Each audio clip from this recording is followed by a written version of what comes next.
അല്ലാണ്ട് എന്തെങ്കിലും ഒരു പ്രോബ്ലത്തിൻ്റെ പേരിൽ അതിൽ നിന്നും മുതലെടുക്കുന്ന രീതിയിലുള്ള ഒരു ജയം എനിക്ക് വേണ്ട.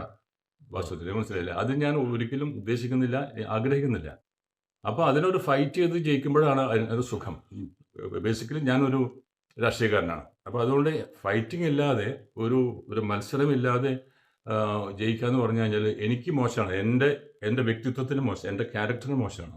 അപ്പോൾ ഞാൻ ആദ്യം വിചാരിച്ചു "ശ്ശോ, അവർക്ക് ഇത്ര നല്ലൊരു ആർട്ടിസ്റ്റ്, നമ്മുടെ മലയാള സിനിമയ്ക്ക് അഭിമാനിക്കാവുന്ന ഒരുപാട് കഥാപാത്രങ്ങൾ ചെയ്തിട്ടുള്ള ഒരു ആർട്ടിസ്റ്റാണവർ.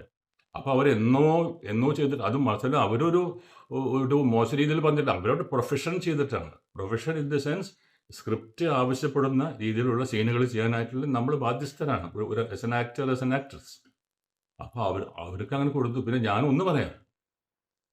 ഒരു കോടതിയും ഇത് അംഗീകരിക്കില്ല. ഫസ്റ്റ് ഡേ തന്നെ സ്ക്വാഷ് ചെയ്യും ഈ പടം. ഈ ഒരു മാറ്റർ അത് വളരെ, അതായത് ഈ കംപ്ലയിൻറ്റിന് എത്ര നാണക്കേട് ഉണ്ടാക്കുന്ന രീതി. അത് മാത്രമല്ല അയാളുടെ പേരിലുള്ള ഈ കോസ്റ്റ് റിക്കവർ ചെയ്യണം. ഇതിന് മാനക്കേടില്ല വസ്തുതയിൽ. ഇല്ലേ?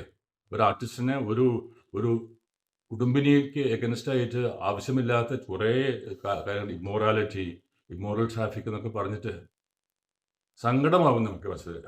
അത് എൻ്റെ ഒരു സഹോദരിയെ പോലെ ഒരാളാണ് അവർ. അവർക്ക് പറ്റിയ എനിക്ക് വളരെ ഒരു നിരാശയും സങ്കടമൊക്കെ തോന്നിയ വസ്തുതയിൽ.